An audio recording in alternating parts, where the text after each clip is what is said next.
cuscini.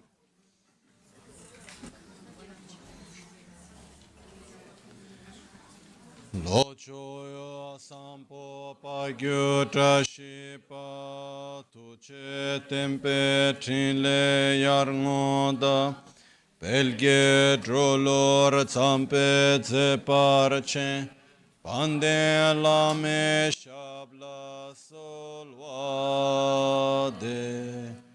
Omo a Guru Vajradhara Sumatimu Nishasane Karma Uta Vardanya Shri Bhadra Vars Siddhi Hong Hong Om a Guru Vajradhara Sumatimu Nishasane Karma Uta Vardanya Shri Bhadra Varsa Manya Sarva Siddhi Hong Hong Om Guru Vajradhara Sumatimu Nishasani Uta Vardanya Shri Bhadra Varsa Manya Sarva Siddhi Hong Hong Om Guru Vajradhara Sumatimu Nishasani Uta Vardanya Shri Bhadra Varsa Manya Sarva Siddhi Hong Hong Pakyuke Kudan Dagi Lu Pakyuke Sungdan Dagi Nga Pakyuke Tugdan Dagi Yi Yerme Chikto Chingi Lu Makyuke Kudan Dagi Lu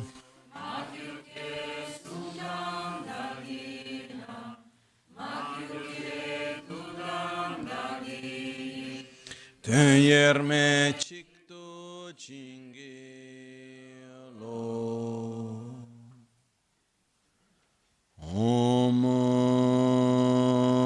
Muni Muni Mahamuni Shakya Muni Svoha Om Muni Muni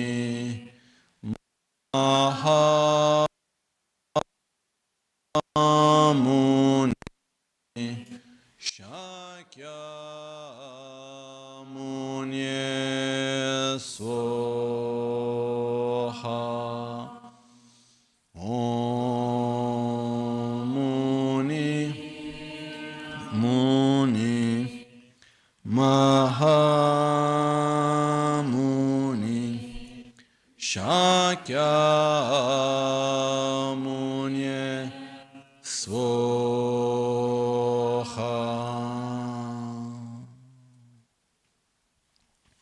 Sashipuki Chushimetok Tramare Rabalingashi Nidegempadi Sange Shintu Mikte Ulvarki Drokunam Dashin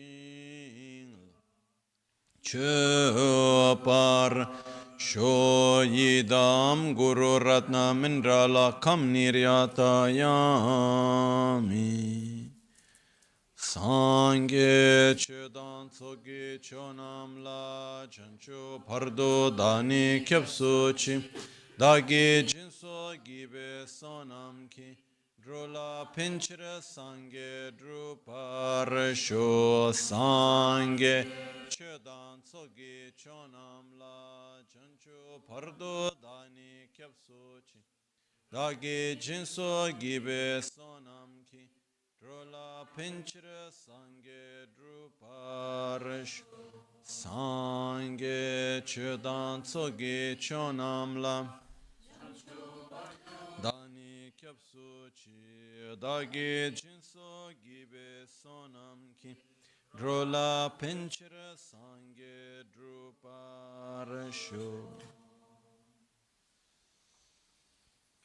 Nel Buddha, nel Dharma e nel Sangha. The Buddha, Dharma and Sangha, I take refuge until enlightenment.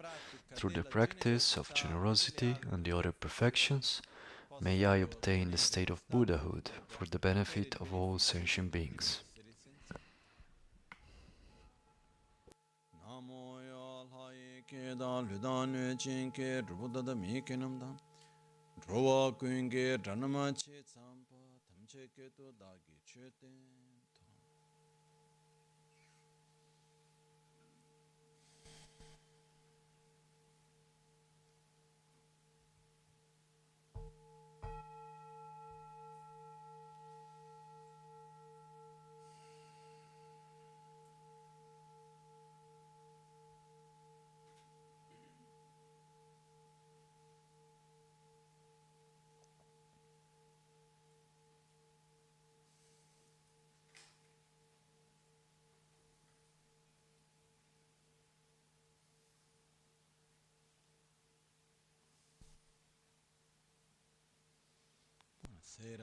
Good evening.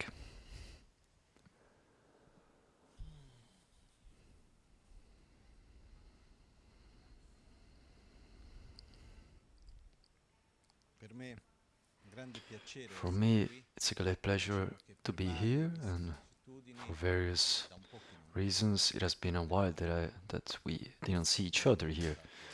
How much time did it pass? Like a month, more or less. My temporal memory is also not so great. There are like many things in between,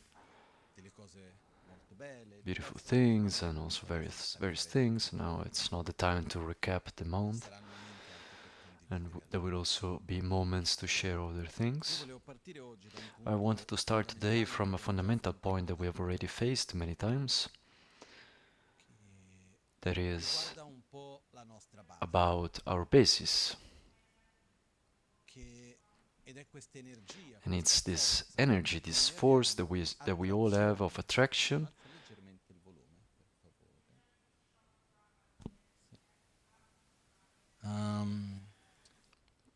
Faccio anche così. Noi abbiamo questa forza che è una forza di... Riuscite a sentire tutti bene? Ok, quindi va bene così, grazie. Sta buono assim, non precisa subire. Noi abbiamo questa forza che è una forza di attrazione. We have this force of attraction to happiness and aversion to suffering. And this is the force that pushes us forward in life, from the most simple things to the most complex things. When we go and check, there is this force of wanting to be well and not wanting to suffer. This force that we can call in various different ways.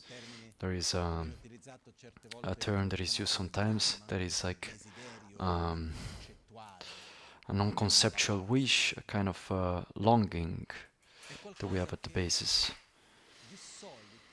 It's something that usually, but not always, fortunately, but usually it's directed in a bad way, in the sense that this force of attraction to happiness and aversion to suffering usually is directed totally towards the I and the mine. So I don't want to suffer, I don't want that my parents, my family suffers, I want to be happy and I want mine to be happy. Mine can be my parents, my friends, the people of my religion, of my town, where I identify myself.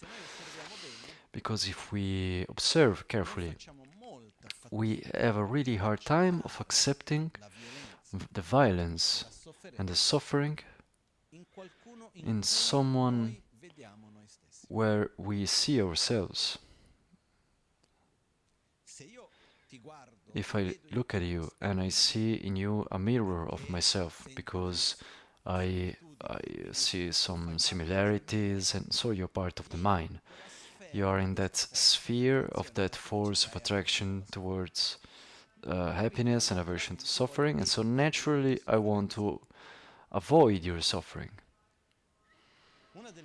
One of the things that happen, unfortunately, is that in order for us to be able to somehow live, how can I say, of accepting and also justifying often the violence, one of the things that, one of the mechanisms that cause and to trigger it, it's the mechanism of creating distance, like I don't see myself anymore in you because you're this, because you're that, you're different and I am better than you.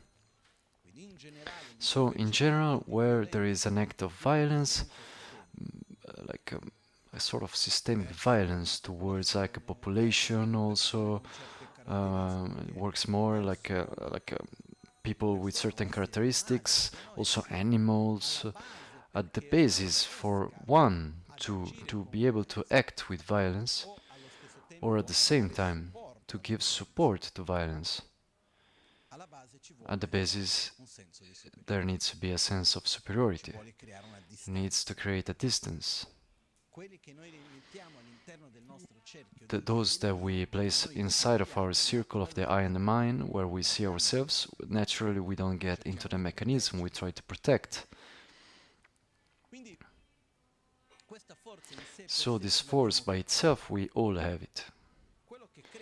What creates a lot of conflict, what creates the suffering, what creates problems, is the way with which this force is directed. The more this circle is closed, the more this energy gets directed to few people, few beings. So there is me, and then there are those 4 people around me, and the more also easily we will allow ourselves violent actions and to be in conflict and so on. And usually also it's not that those who are outside of my circle I am violent towards them. No, of course not. We first go through another phases, which is indifference. So usually we relate, okay, there are those that are part of our circle, let's say those that where we see ourselves into, so they are part of the mind towards which we have attraction. Then there are those that we see, like those that generate suffering towards the eye and the mind, so they become like enemies, objects of aversion. And then there is an infinity of other beings that neither do good nor bad to us, so they are in the category of the indifference, neutrality. But the point for me in this moment, where I wanted to get to somehow, is the fact that if I want to be well, what do I need? Because we want to be well, right?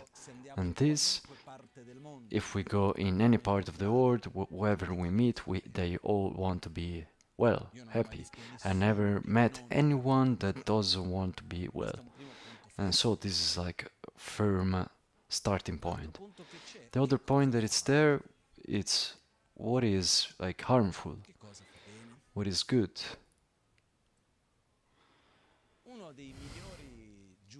One of the best judges to say, okay, what is right, what is wrong, it's our own body. Without getting into philosophies, religions, without getting into moralities, or let's go and see why, ethically speaking, we can spend entire days, months, years discussing about it. Is it right, that it's not right, why is it right like this, does it justify, you can spend years or not. But the simplest way looking at ourselves is by observing the body. When we feel hatred, when we get into conflict with the other, when we are in conflict with the other, aside from what the other does or not, when on our side there is aversion, conflict, aggressiveness, how do we feel? Our body, what does it manifest? Well-being or doesn't feel great? When we have a feeling of affection towards the other, aside from whoever the other person is, can also be like the Smurfy, those blue men. Okay, it can be like the Smurfy, Smurf. Like can also be like fantastic being, you know. Like I really liked the Smurfs when I was a kid. Let's say that I believe in the Smurfs and I really love them. Aside from who is the object and the being towards which I feel affection and love, gentleness, gratitude, compassion. When I have this feeling, my body, how does it react? I feel well. The other day I was reading a book that they gave me as a present, and there was like a passage that kind of hit me. It said that we are beings and that are made for being like living in a herd. We are like herd beings, and so this brings us also to this relationship with the others that are fundamental for our well-being. And he was talking of a study in particular that was made on with people walking in the mountains. So they will take people, they will put like a heavy bag on their back, and they would do some trails in the mountains.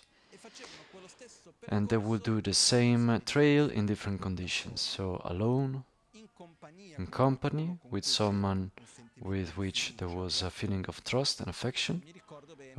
If I remember well, but I don't know if it's my imagination or like a real memory, to be really sincere. If also they added like the trial with someone with whom they were fighting, like in conflict, but I don't remember. But the point is that when we walk in the mountains and there is like a physical effort, fatigue, by ourselves or with someone with whom we have trust and affection, when we walk with someone with which we have trust and affection, the body physically consumes less calories, gets tired less. And you can say, wow, why? Mind has a crazy effect. When we eat, I made this example a few days in the Netherlands and it didn't work quite well, but if we are in Italy, then I talked about tulips, was better, but food works better here. When we eat, if in the moment of eating there is a feeling of affection, of gratitude, connected with the moment of eating, whether it's towards who cooked or towards someone else, that makes it so that the taste of better is better. That the taste of food is better because it increases oxytocin, and oxytocin increases the properties of our senses. So our palate becomes more sensitive, the taste is stronger, we feel better taste when we eat something with love. So our body, what does it tell us? When we feel love, gratitude, so on, it brings our body to a state of balance. The heart, the blood pressure, everything else brings the body in a state of well-being. When we act with aggressiveness, violence, envy, and so on, the body is not right. A person that has these types of states with a certain frequency and constancy is feeling bad. So a person that during his lifetime or her lifetime lives like moments of strong violence, not necessarily that he or she was subjected to the violence, but that he had to act with violence. Does he or she feel well? No. The soldiers coming back from wars, it's a disaster. Because the time necessary to recover from that internal tension, the trauma created. I don't know if a lifetime is enough. So what we see and what we can perceive on our skin, in our body, and that also the various religions talk about, but now I don't want to talk about religions, but the fact is that violence is bad, is doing bad, and love, affection, respect, going towards the other is good, makes us good, but for who? To us. And this is a fundamental point, that if we want to be well, it's fundamental that we gradually decrease more and more the sense of the sentiments of the feelings of hatred, indifference, anger, and whatever form of aversion towards the others. And we try more and more to cultivate a feeling of affection, love, respect, gratitude, compassion. Who has this state quite developed, that in other words it means like the same force of before, of attraction towards happiness and aversion to suffering, that instead of being enclosed within ourselves, you open it outside and it includes the others. That's what we're talking about. It's people that by the end of the day are much better. And me, those people that I met, that for me are examples of people with a great level of love, altruism, compassion, are people that are feeling well and they manifest joy. I've never met like a person that was very loving and gentle, compassionate, that had like a heavy face. I don't know about you. Usually people that are very loving, they have like a joy that manifests, because it makes you feel well. But here we have a problem. In order to be able to have a feeling of attraction and love towards the other, sometimes we use a term that personally I don't share, but it's if whether the other is merits our love or not. Deserves. No, but he or she doesn't deserve my love. How can we say?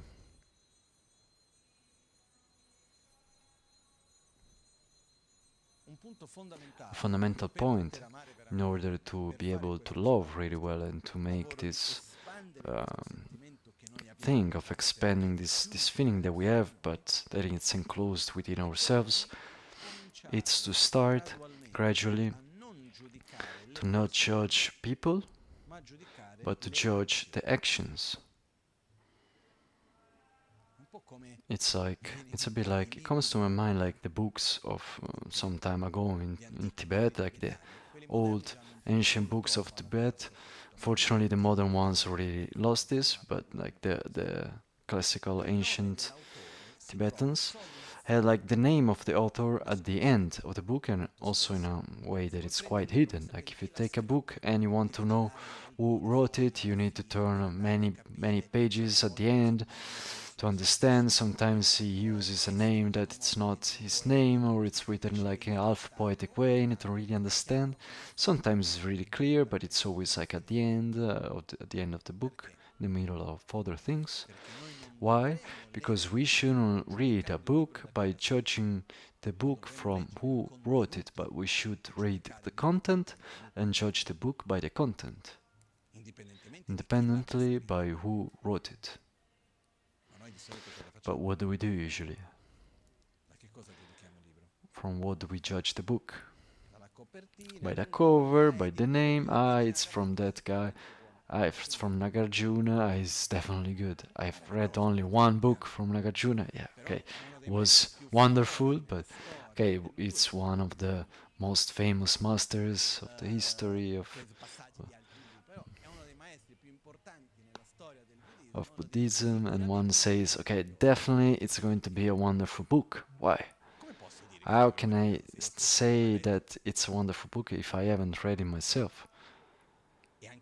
And also one of his books that he wrote, it's the root of the middle way. It's a book that it's so difficult in some passages that if I didn't know that it was from Nagarjuna, probably I wouldn't have got to the end.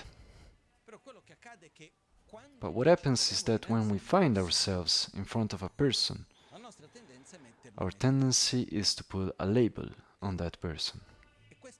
And this label that we go and place on the other has many components. It's a bit like the labels that are placed on products. I don't know if also now it's like this, but I remember that a while ago there was like the label made in Italy. It was like a way to say that the product is of quality. Then if it would suck or not, it didn't matter. But the fact that it was that label then already gave the idea that it was something of quality. Why? Because we have some preconceptions. So we put labels, we say, okay, this is like this. So when I find myself in front of a person, by the way that she's dressed, by the color of the hair, by where she's from, by the name that she has, we already have some preconceptions that we go and put on labels. I remember once where the reincarnation of the master of Lama Gangchen, Trinche Rinpoche, came many years ago in Italy. And there was a man that was with him, and it was like kind of like a bodyguard. It was like a black man, very tall, big, and very educated. He was just standing there all the time. And everyone looking at him, they would all be like, okay, better not to have to deal with him. And one day I was talking with him, he was never speaking. One day he comes to talk to me, to ask me about something. It was like a super sweet voice. And then talking with him, what does he do in his life? He plays like the violin at professional level. He's like super sweet, totally the opposite of what one would have expected. He lives in Austria and does like completely the opposite of what one would imagine. So we have preconceptions by the way the other is dressed and any other aspects. So we put many labels. And then we have another label that we place, that is our experience with the other person, on the basis of which we generalize the person. I have met you, you have been kind to me, you are a kind person. I have met you, I think you have lied to me, then you are a liar. And we have this tendency of relating with the other afterwards on the basis of these labels. I don't know if this is clear. And then what happens is that if I put a label of something bad, then naturally towards that I generate attraction, aversion, indifference, I generate aversion. But the problem is that the same person that has those features, let's say like bad features, it also has like good features. So at the end, what do I have to do? To have attraction or aversion? But the worst is that we judge people. We generate attraction and aversion towards people. So what my friend towards which I have attraction, I try to hide these negative aspects. And on the other hand, who is the enemy, for who is the enemy, I try to not see the qualities and I just pretend that they are not true. If someone makes like a commentary of a quality of a comment of a quality of an enemy, then you would say, "No, there is probably something hidden. Like I don't really trust it." And what I've learned that has really helped me, it's to not judge the person, but also not ourselves. But yes, to judge the values, the ideas, the actions, the choices, the behavior, that yes. And I don't have any problem to have in front of me a person that I really love, like my mother, my sister, whoever, like that came to my mind now, but and to say, okay, I condemn this behavior. It doesn't matter who that person is, whether, but if that person does certain things, like, okay, those things are harmful to me, need to be avoided. It doesn't matter like who did those things. But we have a really hard time to recognize the qualities when we have put the label of the enemy. In the same way that we have a hard time to recognize the things that are not well when we have put the label of the friend. If we instead manage to relate with the other on the basis of the characteristics and I generate aversion towards a certain behavior, I will do everything possible in order for that behavior to not repeat itself. I will try to educate, teach, or to make it so that that behavior will not repeat, but I will not go against that person. And this also helps us to get out of that dynamic of the punishment. Because we live in a context where it's very strong, this. Like, you've done something wrong, then you need to be punished. Why? Because if I punish someone, will that make me sure that that person won't repeat that thing? If we look at our own punishment system, like as a judgment, eventually does it really help people to reintegrate in society and to prevent them from doing some certain acts? In some cases, yes, but in other cases, one gets out of the prison worse than how we got in. This also happens, but now I don't want to get into the judgment of the prison, yes or no. There are cases where, okay, according to me it works, other cases where no, now it's not something where I want to get into, and also not to generalize the thing. But what is important for me, it's not to get into generalizing the other, like a source of attraction and aversion and so on. And to remember that if there is something that I condemn, whether it's done, if it's done towards me, like as a first principle, I shouldn't do it towards the other. This is fundamental. Without going much further, in daily life, one of the things that I've seen, like many things, it's someone talks to me in an aggressive way. Then it's like, okay, you see, that person, he talked to me in that way, he shouldn't have been aggressive with me in that way. Okay, agreed. It's not like a good conduct. But if that person was aggressive with me, but really because you were aggressive with me, I am aggressive with you. I don't know, have you ever reacted with aggressiveness towards the aggressiveness of someone and justified your aggressiveness because the other was aggressive and he shouldn't have been? But then there is like something not right. Like a bit of coherence. It's true that there are some things that for me, like, we give them for granted, but like when we look at them with clarity, they're like crazy. You just need to say, like, I condemn you because you act with aggressiveness towards me, but just because you do something that you should never do, I do the same with you. And it's obvious that this makes things escalate, because you have been aggressive to me, I am aggressive to you, then maybe you're silent because you don't want that, and then it creates like something else. Then after 1 week you get aggressive again because I was aggressive with you 1 week ago, and we go on like that. And the worst is that we are beings who adapt easily to various situations, and we familiarize with things. And so when you're aggressive with me and I'm aggressive with you, and then after that, and we have like this ping pong, table tennis, then there is like a point where I normalize aggressiveness.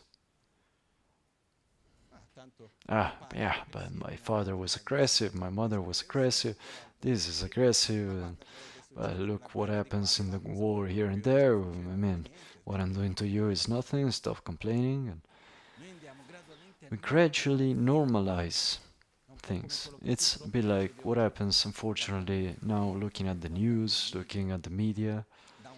On one hand, it's very important to that it's shown like the crazy things that happen in the world. I often have chosen to not speak about certain things here because I think that we all have enough and they are self-evident. But what maybe it's not so self-evident is the fact that I need to be careful to not normalize and make things like trivial. Because after a while that we see certain images with a certain repetition, it becomes like, so to speak, normal.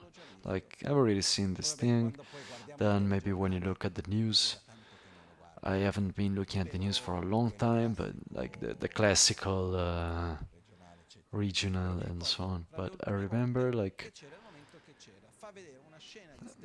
that it would show like a scene of extreme violence, then it would be like a trivial thing, then again like something serious, putting everything on the same plane. So then what happens, that it's kind of worrying me actually, it's that we cannot solve war, unfortunately, and the crazy things, because I don't know of what other word to use for what is happening, but we can absolutely protect ourselves from not being indifferent. And this is fundamental. Because also when we talk about peace, there is a term that is born, so it has been said to me, maybe someone would say that it's different, I don't know. But also since the time of Buddha, that it said Ahimsa, so non-violence.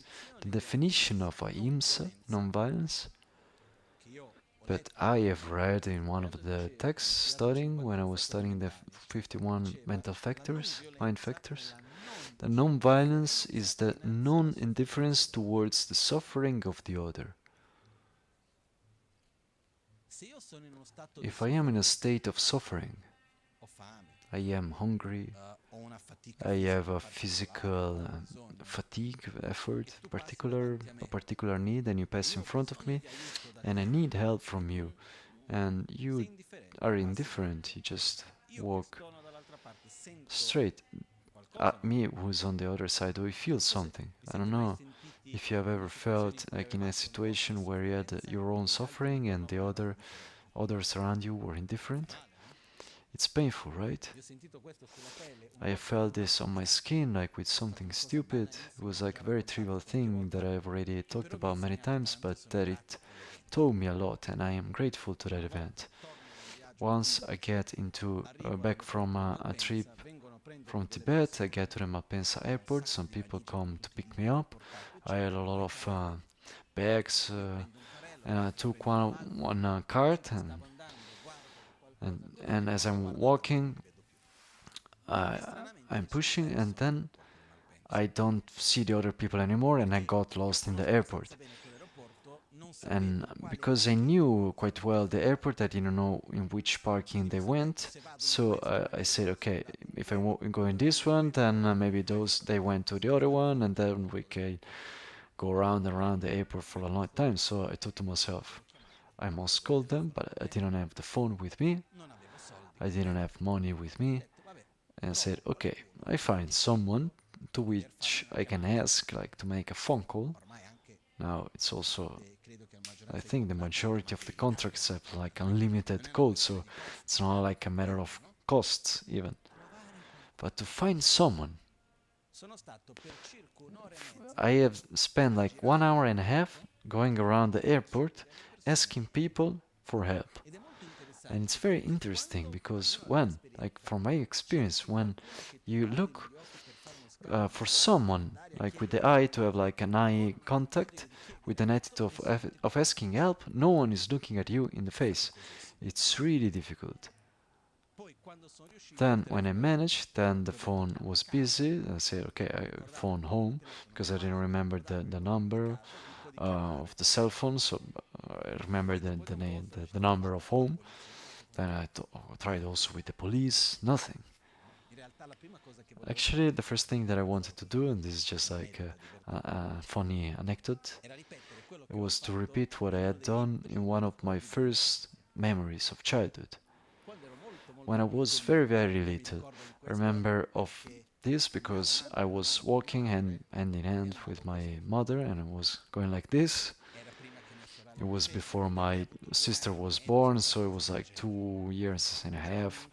And we were in a shopping mall in São Paulo. And at a certain point, I left the hand of my mother. I was looking at something, and then at a certain point, I walk. I take the hand, and when I look again, it was not my mother.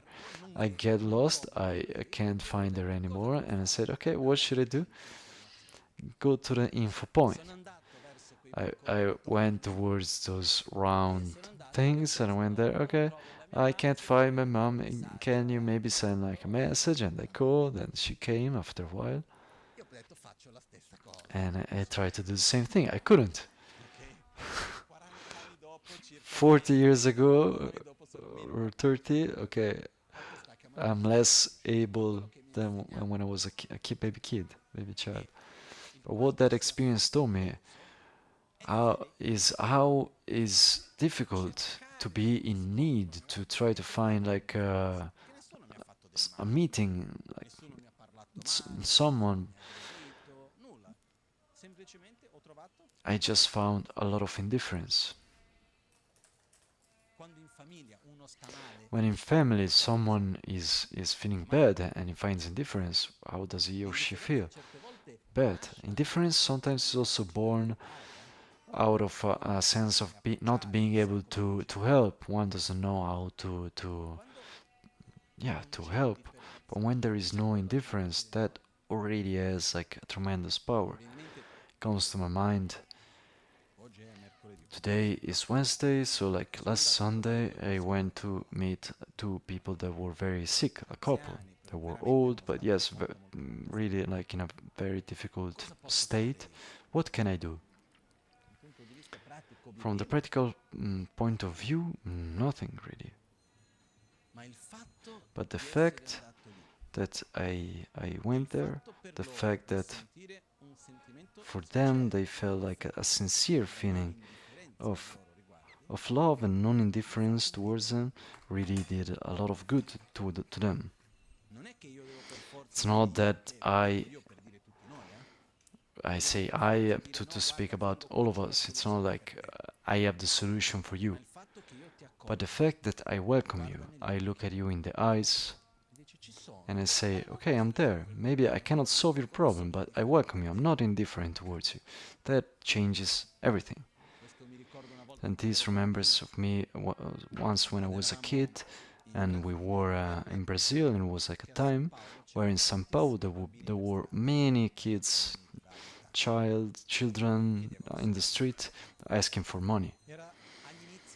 And at the beginning, it was at the beginning of the 80s when you had like Walkmans.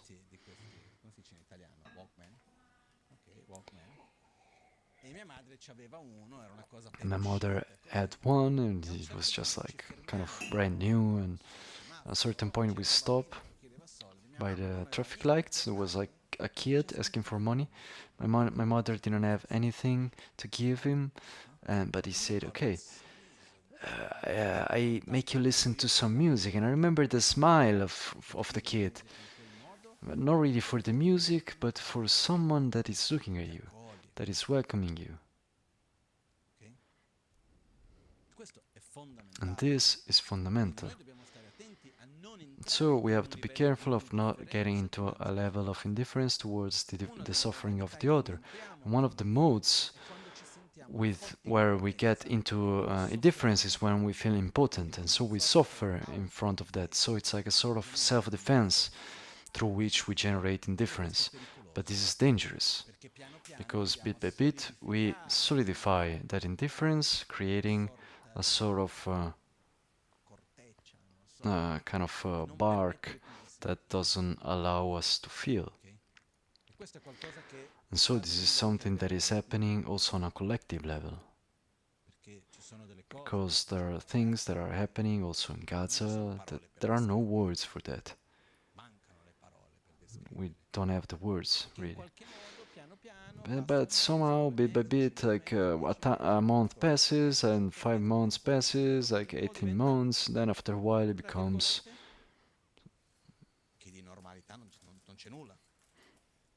quite normal.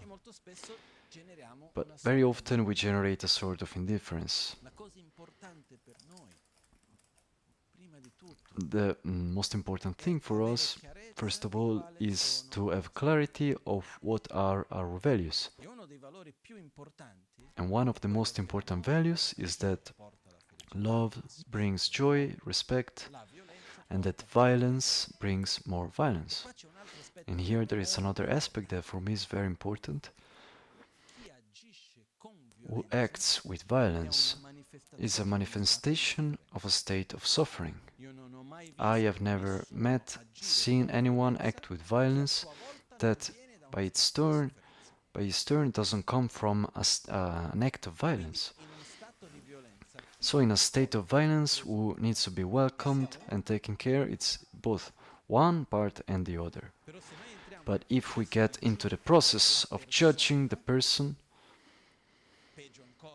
even worse, judging the country, the ethnic, that's even worse, then we will have a generalized aversion. But if I generalize the action, the conduct, then I don't get into that play. And this is important for us to maintain our own mental sanity, our integrity. For me, it's really important. You don't need to condemn our group or the other. We need to condemn certain actions. Action is not to be justified.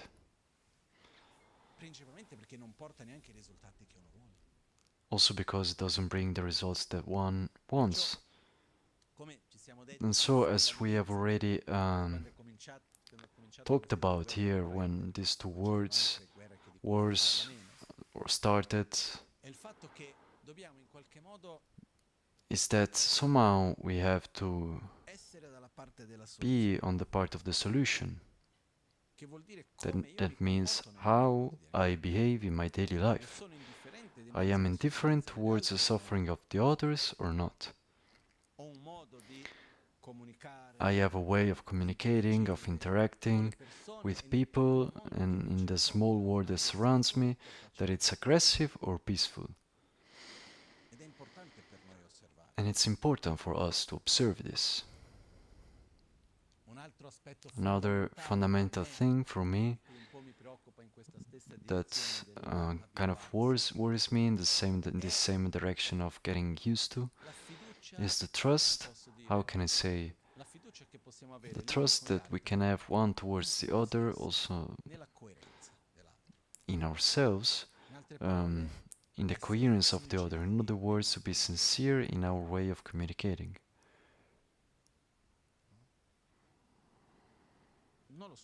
I don't know if to you it seems like that or not, but I have the feeling that bit by bit to lie is like justified, also quite nice. I just need to get what I want. Yes, I've lied, so what? And then you hurt yourself, and consequently also to the others.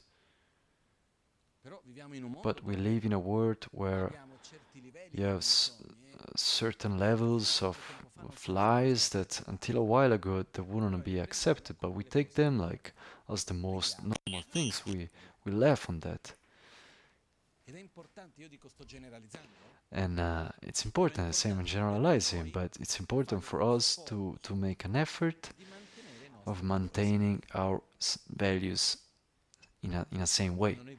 When we look inside Buddhism, there are 5 rules of conduct, of life, that are fundamental. That it's not like obligation, like a duty that all Buddhists should keep, but it's a quite sane thing that we should all try to follow, that it's not trying to not to kill, to not steal, to take what it's not yours, to avoid to lie, and avoid to take substances that take away the clarity of the mind, alcohol and drugs, because the mind is the most powerful resource that we have in our mind. And when the mind is not sane, when the mind is not clear, we make stupid things. And the fifth, to have a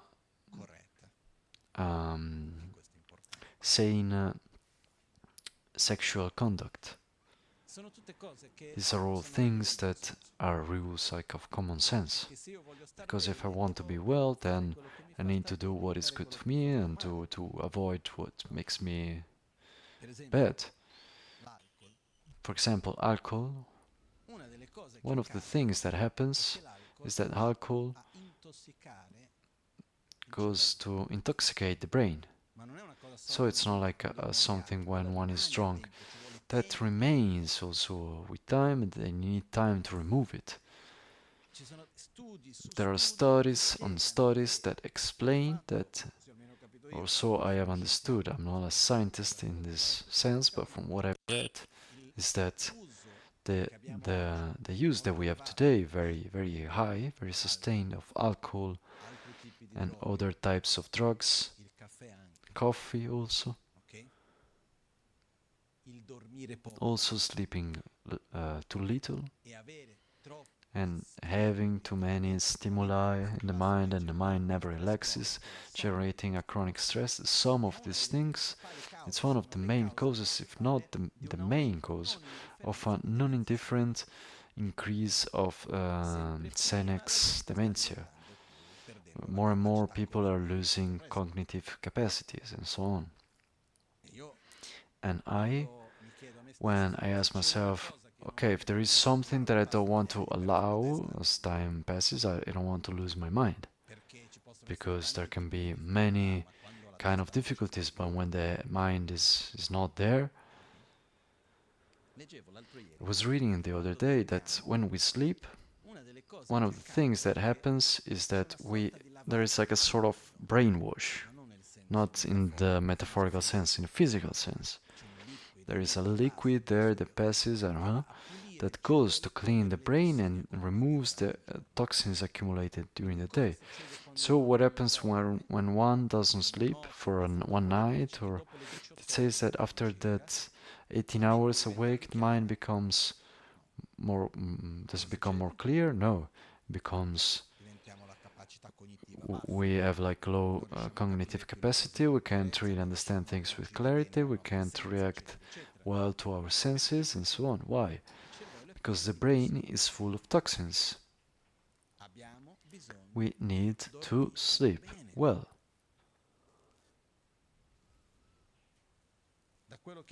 From what some studies say, more than 40% of people, 40% of the population doesn't sleep enough and doesn't have a sleep that is deep enough, because when we sleep less than 7 hours, that is, we don't allow ourselves to get into a deep state of sleep, like a REM sleep, with a certain length, then we don't sleep enough.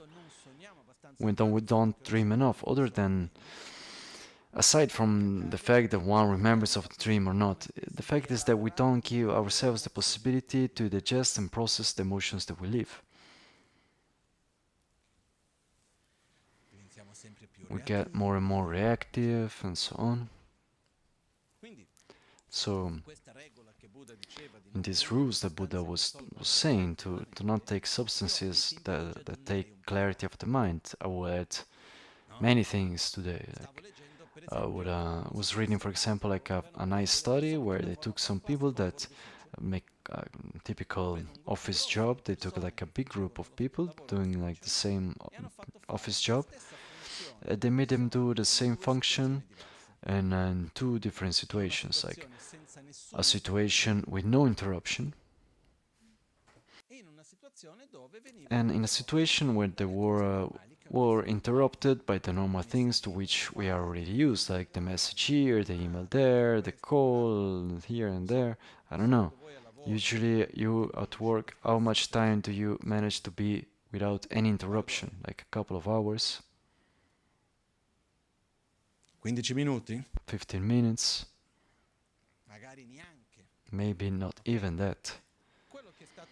So what has been seen is that when a person does the same things, same actions, with interruptions, but not like in strong interruptions, or it's just like interruptions to which those interruptions that we're already used to, like the message, the email, like the light, those typical things that we constantly have. And then they made like a test to see the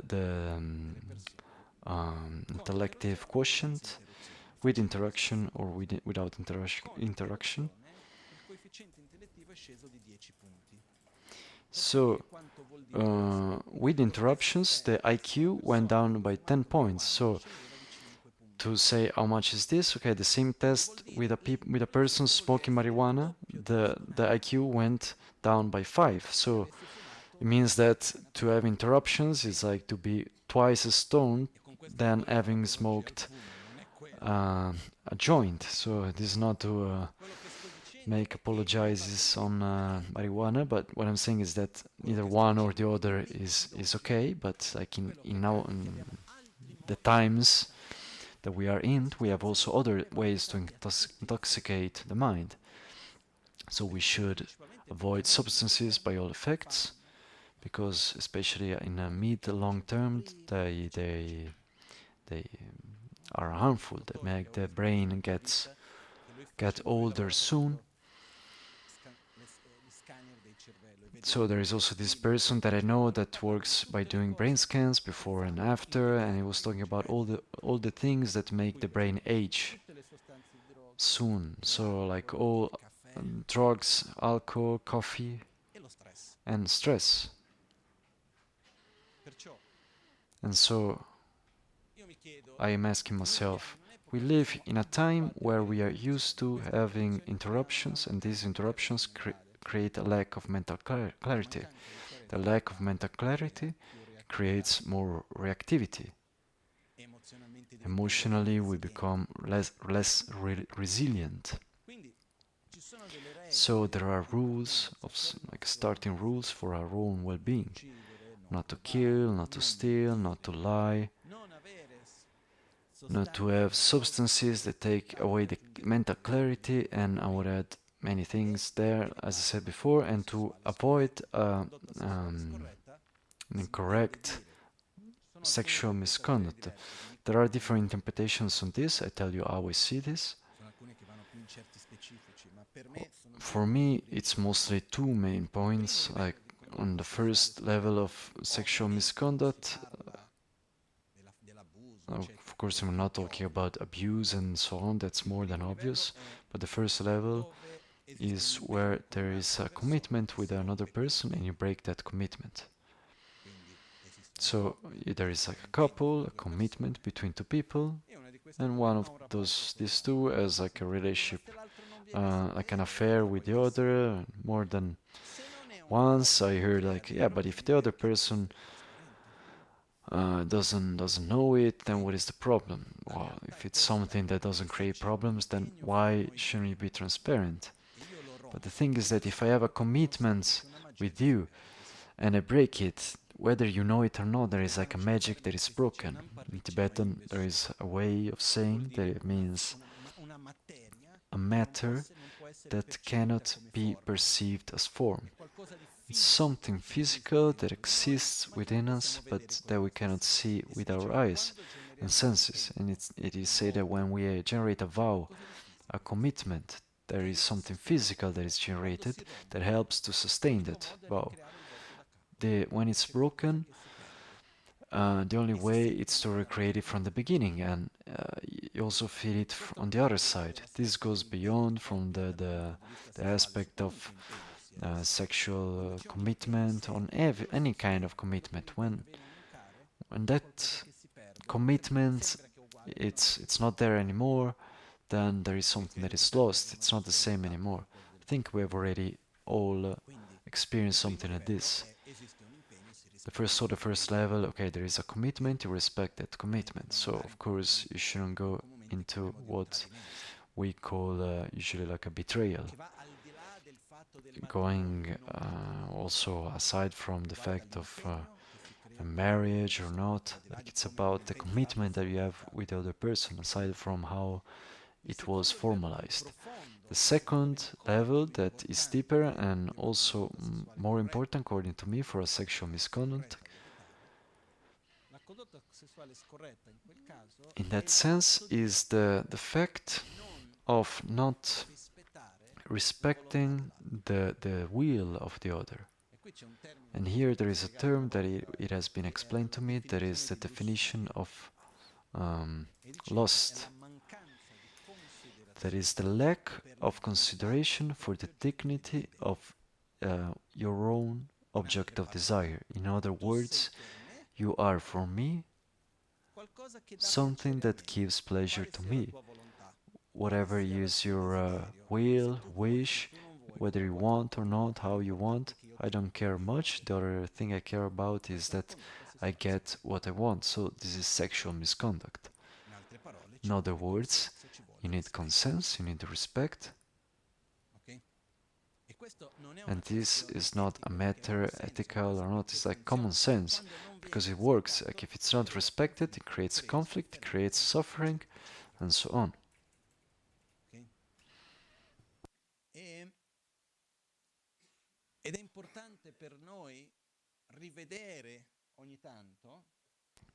And it's important for us sometimes to review what are our values, the principles that we want to follow, because if we really want to be well, then we need to cultivate what is good for us and we need to avoid what is not good for us.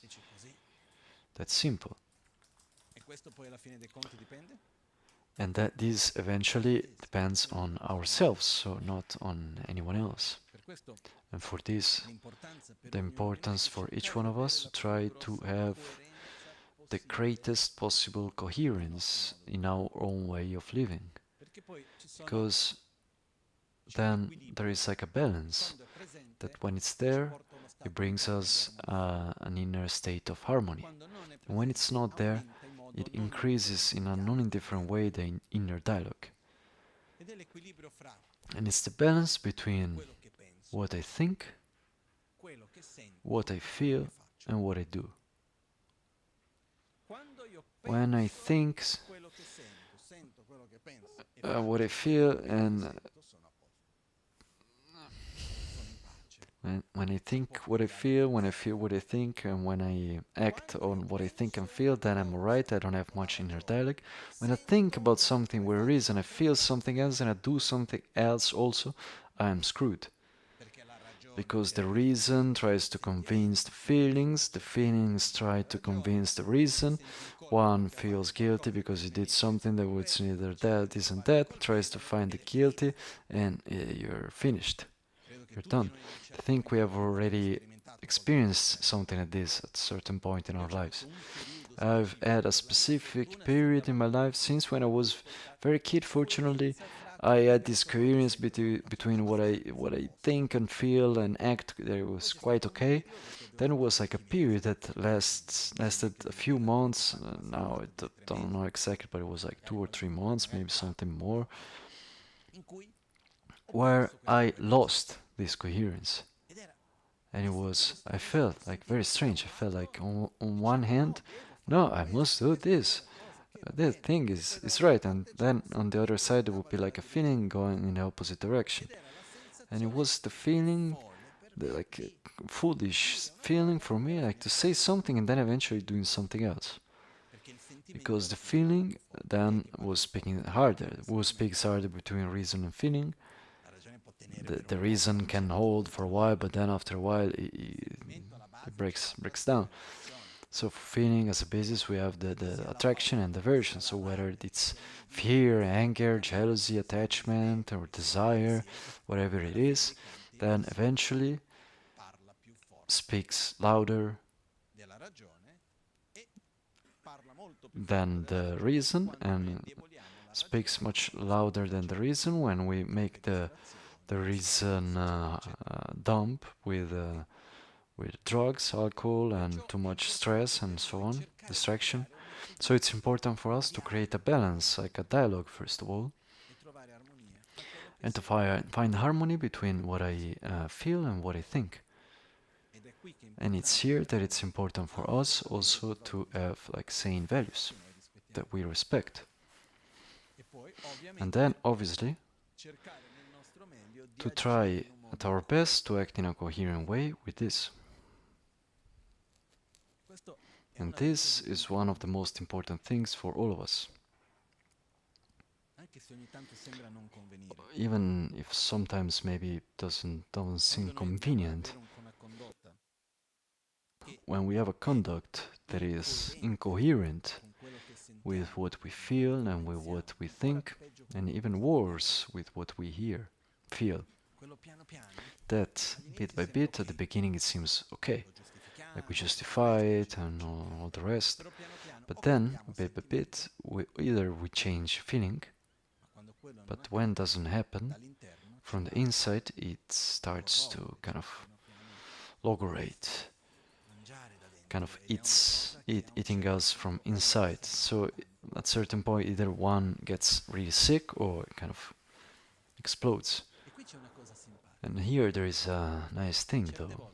Sometimes one doesn't have to change completely conduct, but it needs to verbalize the kind of this feeling of not being at ease. So what we need is to have sincerity with ourselves, and so to not push that feeling down. And so, okay, yes, I'm doing this, but I would really like that other thing. I would really like that. I don't know if that it's not possible, but so in this way, one kind of vents out, so that also calms things down. Sometimes not also, but sometimes it works a bit in this sense. But for all of us, it's important to create a dialogue between what I feel and what I think. Sometimes you follow one, sometimes you follow the other. My experience, but I think that it's for everyone, is that when we allow ourselves some silence and we look usually deeply, we know what is the right thing to do. We give ourselves 1,000 of excuses, but actually we know. So this is what I've seen. When we are doing what it's not really the right thing, then we create 1,000 justifications, we get like into an inner process of dialogue because here and there.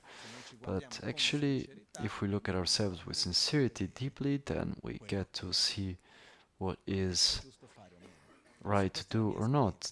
At least this is my experience. I imagine that it's the same for everyone. So this is something that needs to be cultivated in everyday life. It's not something that from one day to the other we just do like that. Then you say, okay, yeah, Lama, but how do I do it? Yes, I think about one thing, but I want to another thing. I'm already committed to another one. I've always imagined it like this. Okay, let's imagine that we go on vacation, or maybe like we have a new job, we go study at the university or whatever, and then at a certain point you need to leave maybe like a room, a dorm room, and you need to share the room with someone.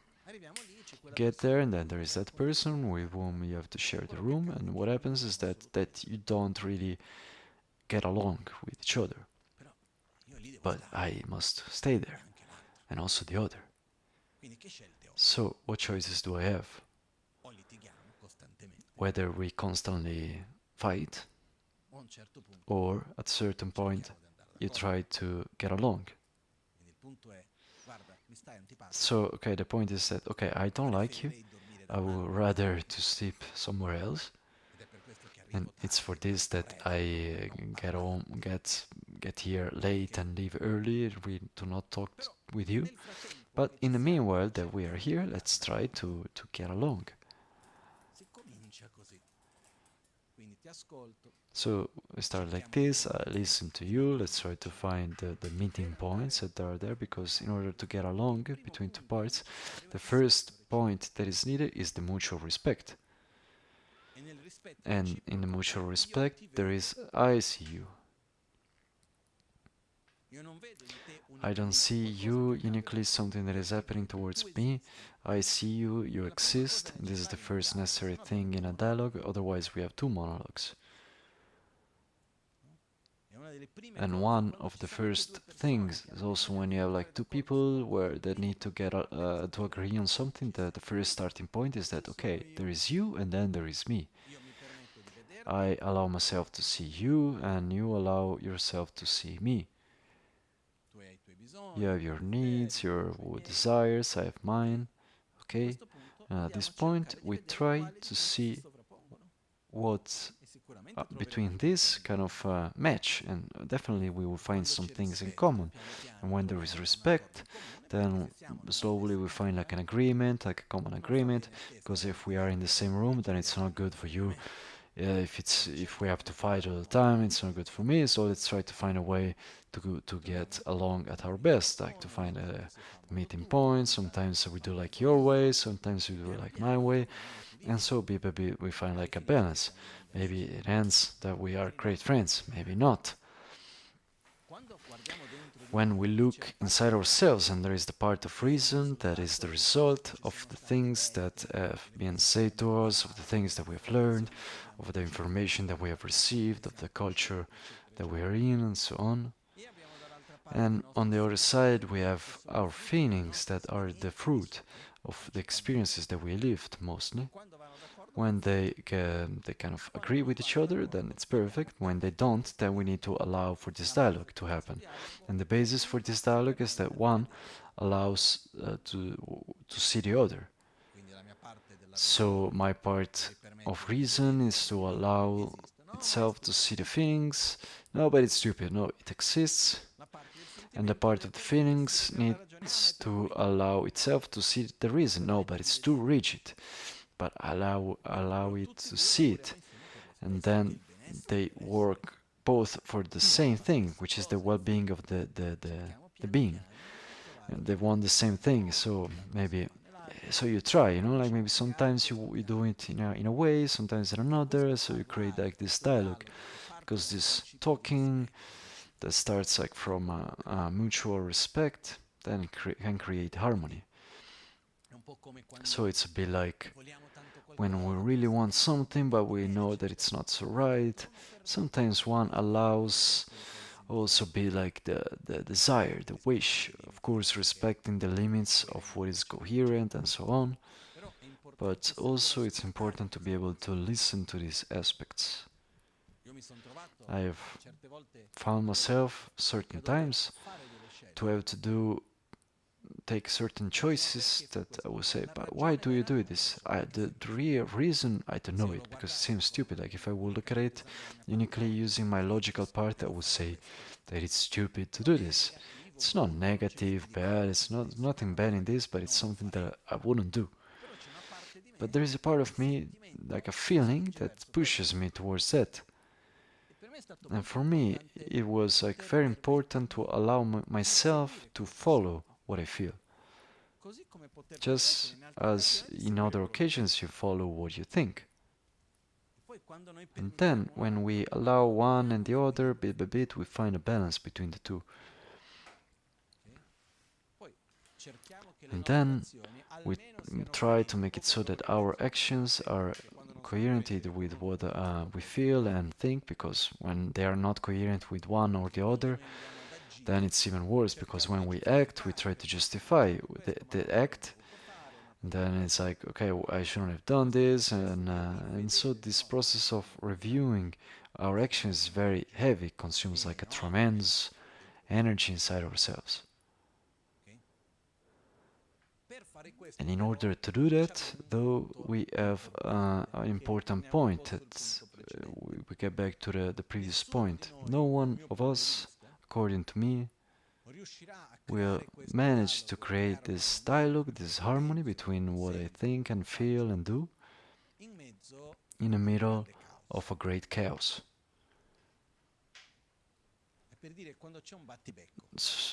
Okay, like when there is like a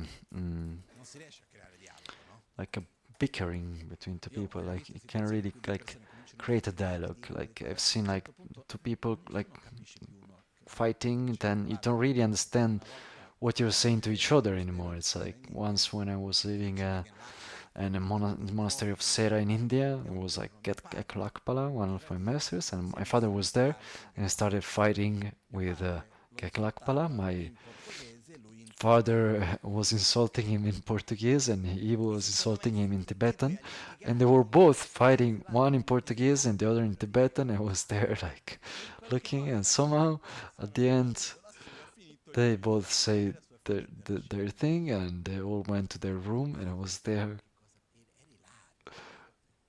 and it was quite funny also somehow, because one wasn't really saying things for the other to understand, but when it's the moment of like fighting, of like really that kind of chaos, you can't create dialogue.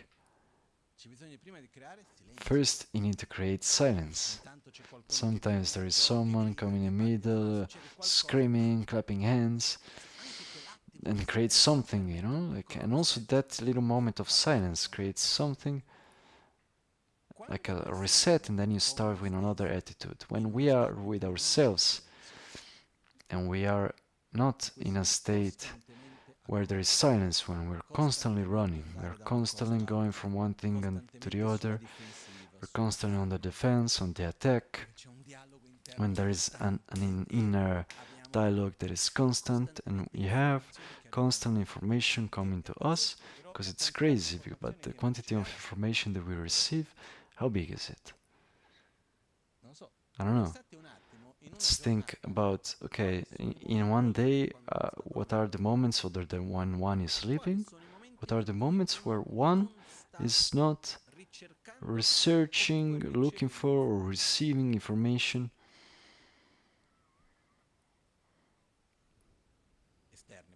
External, mainly. Tanti, pochi? A lot, or little. Let's put it like in a percentage in a day. How many minutes, okay, hours we're just with ourselves. Seconds, if they are there. As I heard in the radio a while ago, they were talking about like a challenge they did, and this guy in the radio, you don't know, I've been 2 hours without the phone, I managed to do it. Wow, it wasn't really, wow, that was really great. It wasn't really that bad, but it was very difficult. And then he was speaking, okay, today with the phone, no one can be by himself anymore. Also, you know, like when one goes by the toilet, also because you're in a rush to get to the toilet, then you get to the toilet and you pull down your pants and you realize you don't have the phone. You get up, you go to take the phone, and you go back to the toilet. You can never know that you stay for 1 minute with yourself. But what is the problem that happens in all of this? That when we are constantly taken by information coming to us, our mind is busy with managing and kind of judging, analyzing, understanding everything that comes. Our mental capacity of managing information is very limited. We have a capacity, our brain has a certain limit. And so, how can I make it so that I go deep if I constantly have to remove from the surface? I imagine, okay, this image came to my mind like a ball, like a shovel to dig in the ground, but if I'm always there digging on the surface, then I don't have time to dig deeply. And so the interesting thing is that it doesn't matter like what is the information that gets to me, like whether it's trivial or like the deepest thing, it takes space in the same way. So we need to like manage the information and doing something like there is like an interruption, And I think that it's even more like scary, like that. Okay, maybe we didn't need like a scientific research for this, but okay, that when one is used to being interrupted, then when it's not interrupted, then he interrupts himself or herself. You cannot just like stay in one thing for a certain amount of time. And this brings us to stay constantly on this superficial level. Constantly. And remaining on a superficial level, there are various characteristics of our mind that we don't give space to manifest anymore, like creativity, intuition, a self-analysis that goes deeper. You lose the strength, the determination, resilience. It's serious. It's not a joke. And the problem also comes from the fact that this constant state of being bombed by information creates dependency, addiction. I don't know how many times have you heard signs of abstinence from your phone, by your phone. Well, didn't feel that. I am happy for you. Either it's because you're never separated by your phone, or because you don't have that addiction that, unfortunately, nowadays it's extremely common. The signs of abstinence are not like things so far away, like the fact of having 10 minutes where apparently you don't have anything to do and having to take the phone in your hand and wanting to read a book and not managing to do that because you're always there looking at this or that. But I think that it's something very common. We are losing more and more our capacity of concentration. And the problem is not just the concentration, it's the resilience, the emotional resilience. Because when we constantly stay with information, in this process of having to elaborate, what happens is that we don't give the time anymore, the space that is necessary to digest our emotions. It's a bit like as if we were constantly, in Portuguese you would say like on the surface of the skin, always ready to react because you never have time to digest, relax. And on this gets on the fact that one sleeps badly. I don't know. I don't ask that anyone raises hands, but if we would say who sleeps very well. I sleep well, fortunately this is something I'm proud of, but it's not many.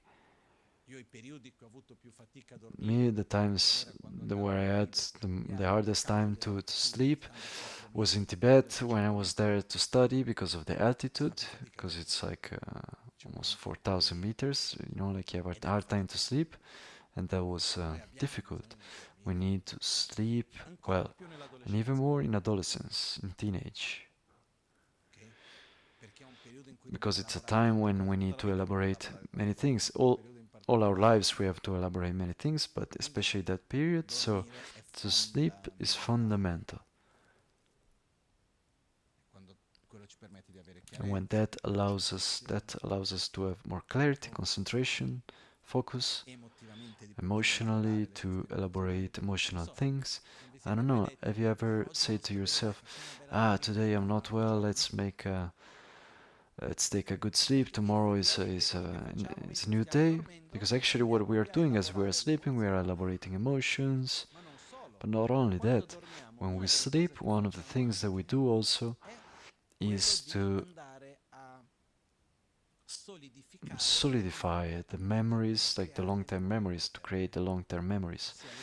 That is, the things that we have lived during the day, we sum them, we write them in the long-term memory. So, to not sleep well means to have less memories than the past.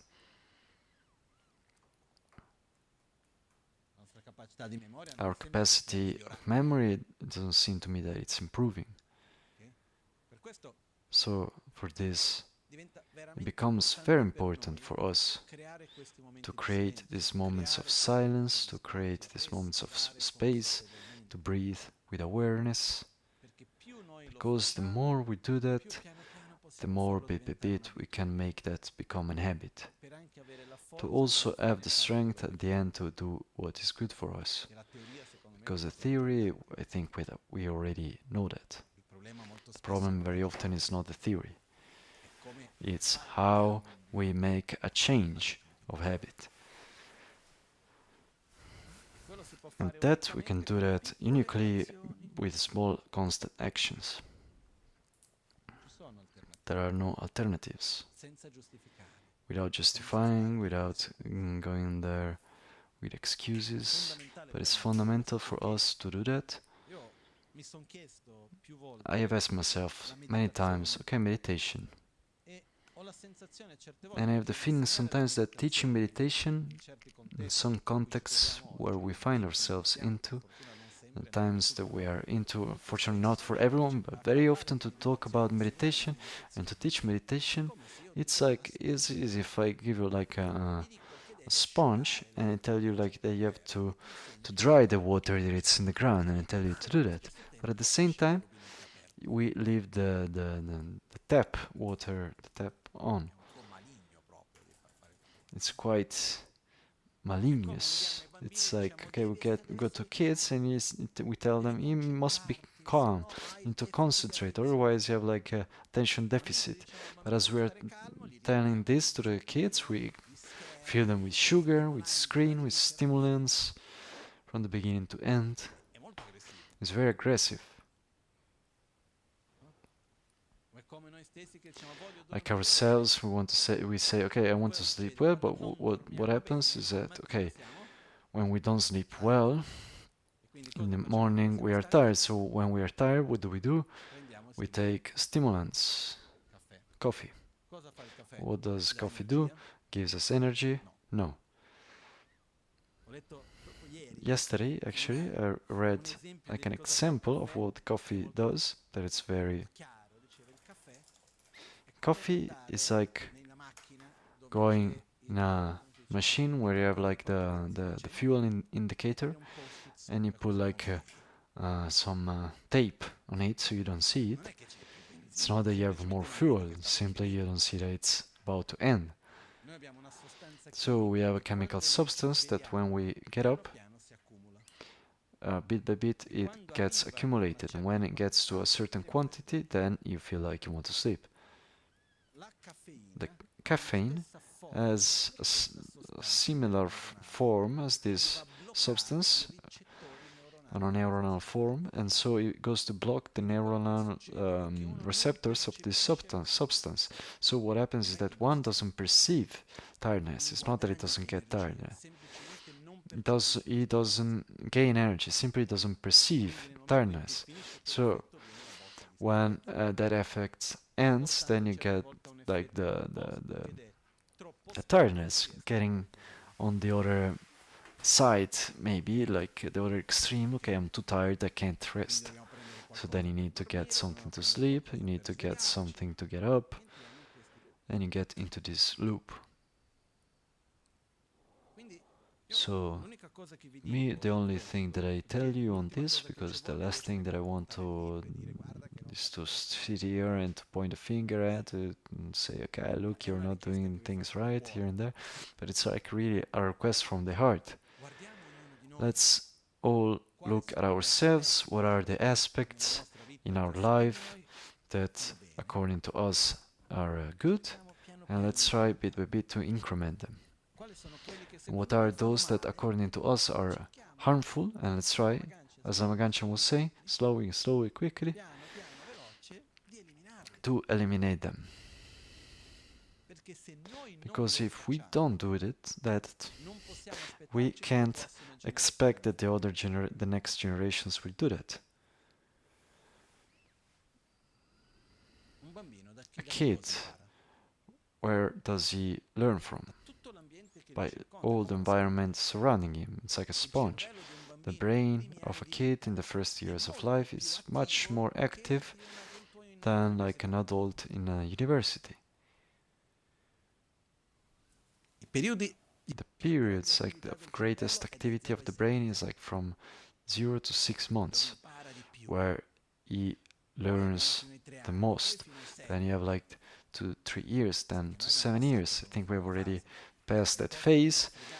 A bit we are already screwed, but I think something we can already do.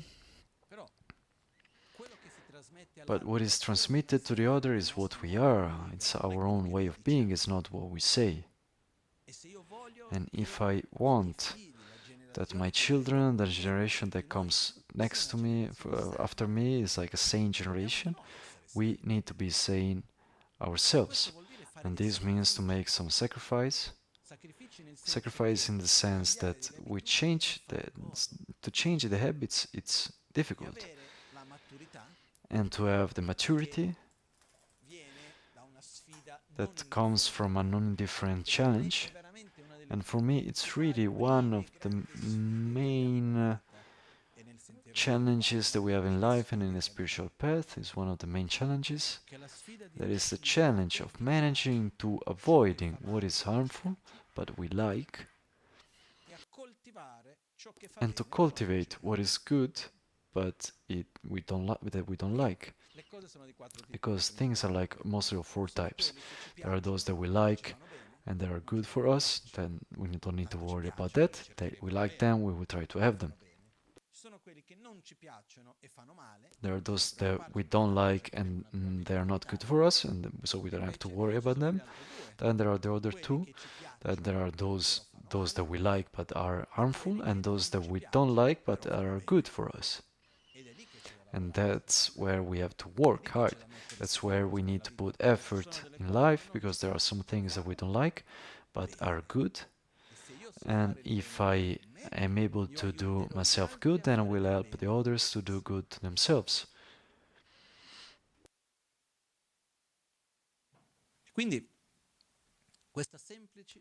And so this simple challenge. So let's remember that it's a challenge, so that it's not easy and you can't do it from one day to the other. It's a gradual process, and that you need to start. So I can't from one day to the other to avoid everything that it's harmful, but I like. We can't do that. So like bit by bit. That thing I can't do yet, maybe one day we get there, so bit by bit one gets there. But it needs to be like a direction for us. What are the things that are good for me and I don't like bit by bit to start to create habit with them? What are the things there on the other side are good for me but are that I like but are harmful? We set that as a goal, like in this list we need to put our physical conduct, our way of interacting with the others, also our way of eating, of buying, of interacting with the world, and also in relation with our own health. The other day I was hearing something that is quite scary. But I say it. It was saying that one of the main causes of dementia, there is an indifferent increase of dementia. It's the consummation that we have of plastic. That in people that had like mental problem that were quite serious of certain kind of dementia, they made some biopsies and they found like a spoon of plastic.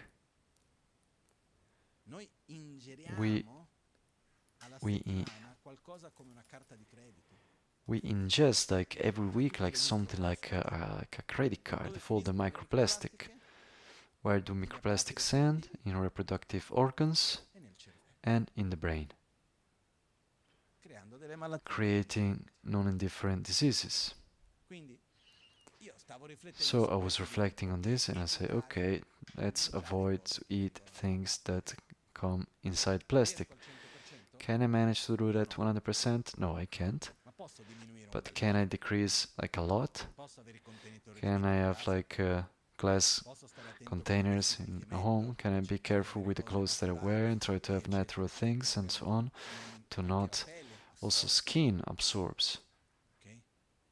Posso magari Can I compro qualcosa che maybe per forza di cose tiene la plastica e cambia buy il something contenitore di that vetro? comes with plastic, then Se quella I cosa change lì container and I vede put it into the come glass. niente Because if che that thing, vede okay, cose maybe di riso, come it si comes chiama? to my mind like those kind of rice Galette di riso, things, le okay, sapputole di mais. Comunque, le galette di like mais, kind of like io mice non ho mai visto biscuits. venderli I come never fossero di seen plastica. them that they were not Posso in avere il plastic, but contenitore maybe I dentro, can have lo like ricompro a perché glass se restano container. lì dentro un tot tempo o If di più, la quantità di plastica che so, esce if dal they stay inside contenitore è plastic diversa. a certain amount of time Posso or stare attento more che than bevo that, l'acqua then I con meno imagine that plastica il più there possibile. is more plastic release. I try to not Ci sono drink tante cose water che from possiamo plastic fare. Questa bottles. analisi There are many things that we can do. This is an example.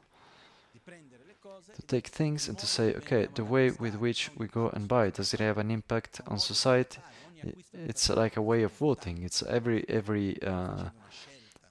everything that we buy. It's like as if we Qui make a alcune cose vote. che noi sappiamo che We non make vanno a bene le choice. possiamo evitare, altre che So some invece things that we know are cerchiamo not so di good, we avoid them. Other things are se noi more cerchiamo di essere difficult. We do radicali our del tutto best. non ce la If we faremo. try to be completely radical, we won't be Ma able non è to per do it. questo che But it's not dobbiamo for this that we need to just il nostro modo di parlare con l'altro let it go completely. In our way è also of talking with the other, fondamentale. it's fundamental Vedere quali sono to i see modi di what parlare are che my fanno male, ways of talking that are harmful, quali sono i modi di what are the parlare che ways of invece sono talking that are rispettosi, instead are respectful, no? E così piano and piano so stiamo bit by bit cambiando we la change nostra condotta. our conduct on this. Ok?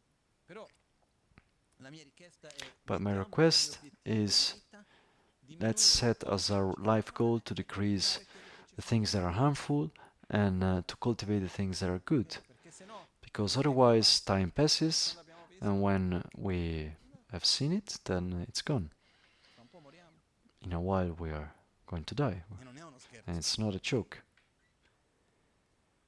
Se risolvessi non sarebbe male, però il vero problema è che But quando the si real muore, problem le is abitudini that when profonde we che die, abbiamo the li deep portiamo. habits that we have, we bring them with us. E come obiettivo minimo And che as a io mi minimum pongo, io life voglio goal morire that una I put persona myself, I migliore want to di prima. die a better person than what I was born like. E su questo voglio And on aggiungere this, I una want to cosa, add something colleggendo, perché ho connecting fatto with un this piccolo because I made like a collegamento bit like a link con un evento che vi with ho an fatto event questi that giorni fa. had been there a few days ago.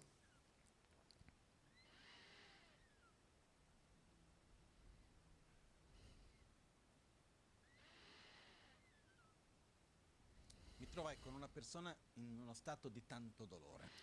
Okay, Anche prendere I am medicina che like mi dicevano 5 volte più forte with a della media. person that is like in a Però in situazioni molto intense state of difficili. pain, also taking like a drug that is like 5 times as strong as morphine. Cosa And I posso was there with this person. I was like, okay, what can I say to this person really that has some real sense?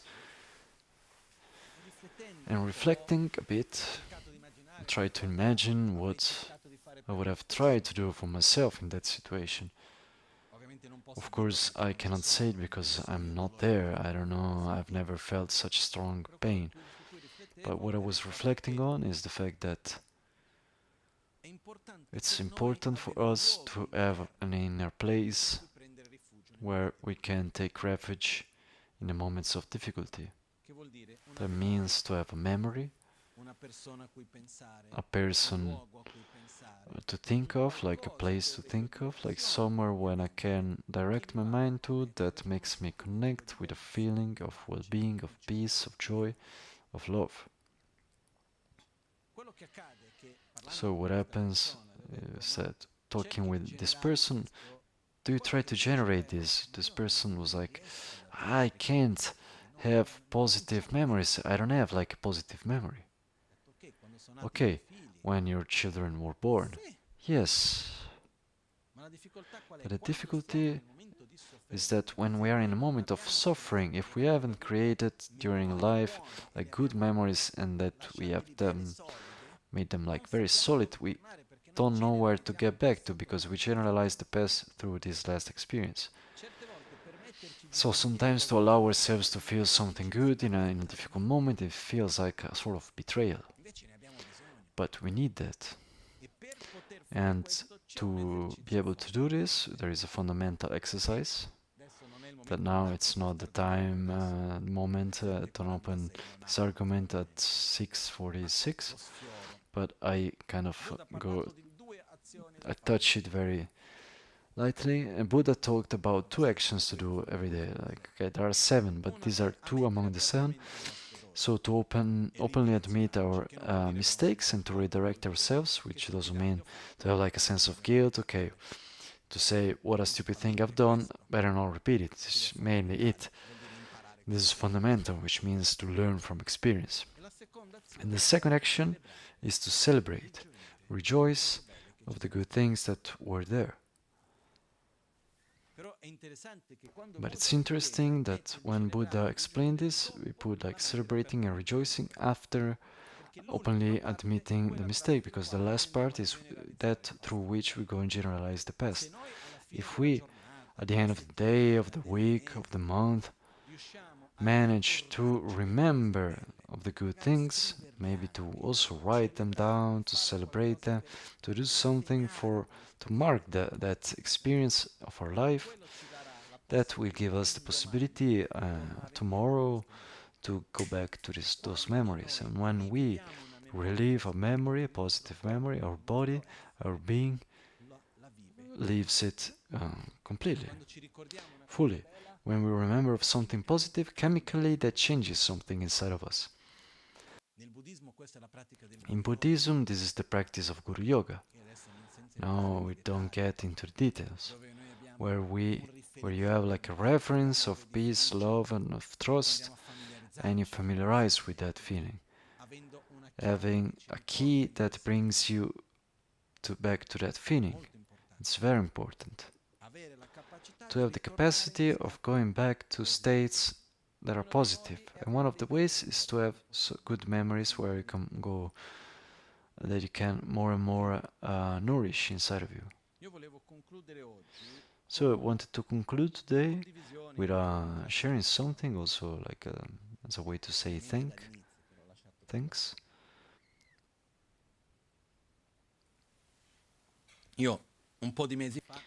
A few months ago, a guy came, Andrea, to ask me if I wanted to write a book, and I said, okay. Then months passed. I I signed the contract with the publishing house, and it was like I kind of pretended of forgetting with myself that I had to write the book more sooner or later. Then, I don't know if you remember, there was like a period of 3 weeks that I didn't come at the Kunpen because I locked myself to write this book. Fortunately, I didn't do it all by myself, but anyway, what I did, it was take all the transcriptions of the Wednesdays that we did here and the Mondays that we did in Albagnano. And so, like when I went to India to do Panchakarma, like June of last year, I made all the transcriptions, of course, with artificial intelligence, because I will never be able to do this. But I did all the transcriptions, word by word of everything. So during that time that I took, I went to take all the various transcriptions, to read them a bit, put them together, take the best moments according to me, the most important arguments, and to put them together with a certain coherence. And this book came out of that. And so for me, it's true that somehow, yes, I am the author of the book, yes, but this book, it's the fruit of an exchange that has happened with many of you during these years. So to me, it makes me a lot of pleasure, the fact that it's not something that I just sat down to think and that's it, but like it was the fruit of moments that were important, because also today, what we are doing, what we have just done, it's not like commitment of having to go there, okay, let's go there today and talk about that. No, it's like a moment for me that is very important, not just to share but like collective analytical meditation, because at the end it's not arguments that we don't know about. So sometimes looking at things of 20 years ago, I tell myself how boring I am, always repeating the same things. Sometimes I tell some anecdote and I ask myself, how many times have you heard about this and you still laugh? I don't know why you still do it. But the fact is that it's a process of familiarizing together, because our problem is not that we don't know things enough. We need to familiarize with them to go from the head to the heart, and that's what we have been doing all these years with, and that we continue to do. And that's what by putting it in this book came out of this. And I put it also in the Thanksgiving of the book. And so next week I would also be here, 28, and then I won't be here for a while. So I wanted to talk to you about this, and I want to share it with you. And I wanted that all of you who participated in these years or in these meetings here at the Kunpen or at Albagnano, in presence or not, to feel that you participated, that you're part of this. Because I can tell you without a shadow of doubt that I have learned more things by teaching than studying. Very often in this process of sharing is where I make reflections that if I am by myself, I don't do them. And to me, it makes me good. That's why I always came to Milan with joy, because it's an important moment for me. There is an exchange that we do here, so I wanted that you knew this, that behind this book, that it has been made mostly with intention of sharing this experience and this vision, what we have lived together for all these years, that I hope that we will be able to live for many more, to share this with a broader audience, to put it black on white, to also be able to revisit, and because also the mind works differently when we're reading than when we are hearing. Reading is more active, acts on a different level.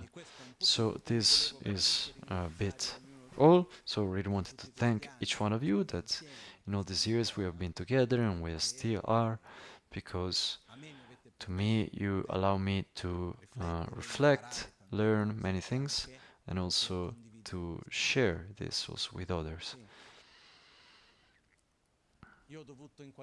I somehow had to kind of give up to a concept. For many years I've always had a deep kind of rejection that I still have. Let's say that first the reason convinced the feeling. A rejection to the part of recognition. I would have rather liked to write a book where my name was at the end, small. For me, it gave me a tremendous... I never like to see my picture around, like I don't really care about the eye. I want to I care about what is there.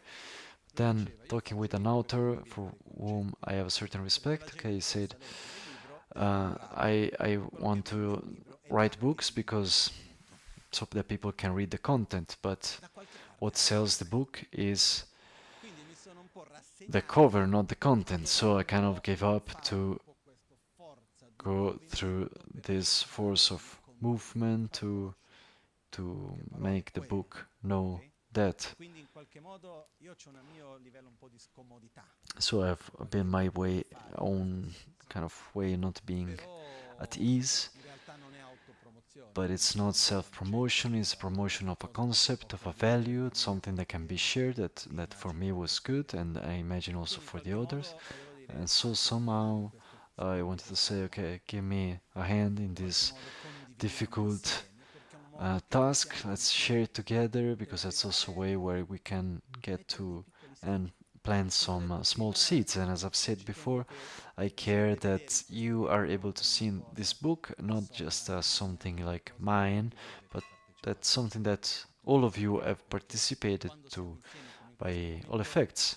Because as we are together here now in this moment, I'm convinced that it's not like a monologue, either aside from the fact that I'm just the only one talking, but there is a dialogue. It's a dialogue that happens towards through the eyes, gazes, with the presence of the other. I am convinced also that exists like on levels that we can explain, and there is a communication also working there. So that's why I'm thanking you.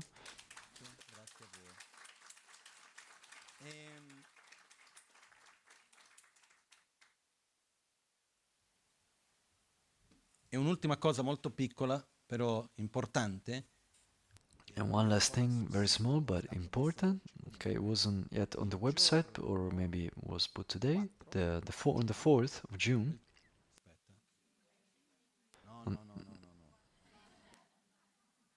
Il 4 di giugno verrà qui al Kunpen. on the 4th of June will come here at the Kunpen a Lama called Kundeli Rinpoche.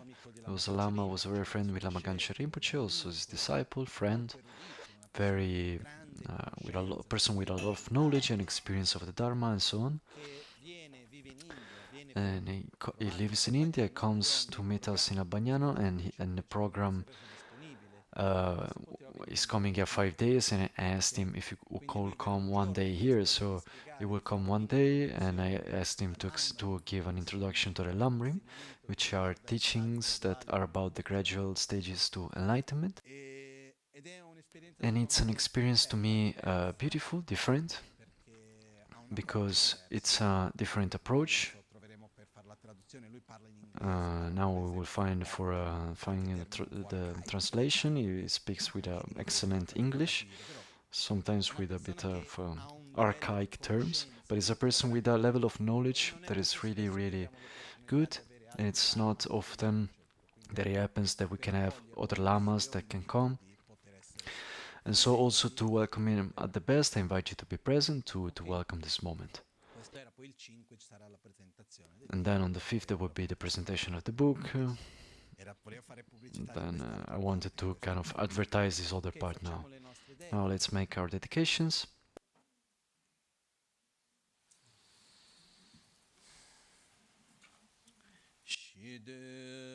Simcho Rinpoche ma ke panam ke gyurchi ke pa nyampar me payang konne conto pelwaresho possa la preziosa mente pacifica. May the precious, peaceful mind that is not yet born arise and grow. May the one that is already born not degenerate and grow more and more.